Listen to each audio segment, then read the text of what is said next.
Lods! Happy New Year, everyone! Kumusta po kayo?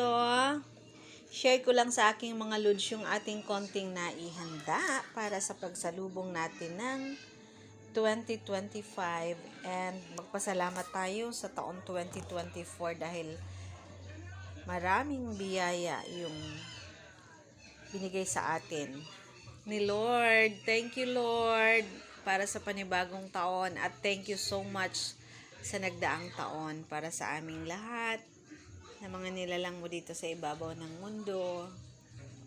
Sana this year mas maging maunlad po ang aming bayan, ang aming bansa at ang buong mundo.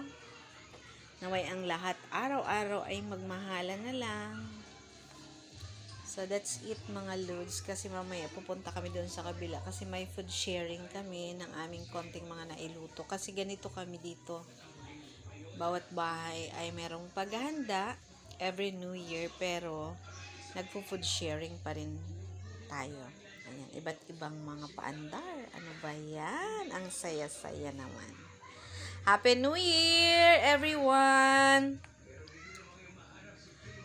Thank you, Lord God.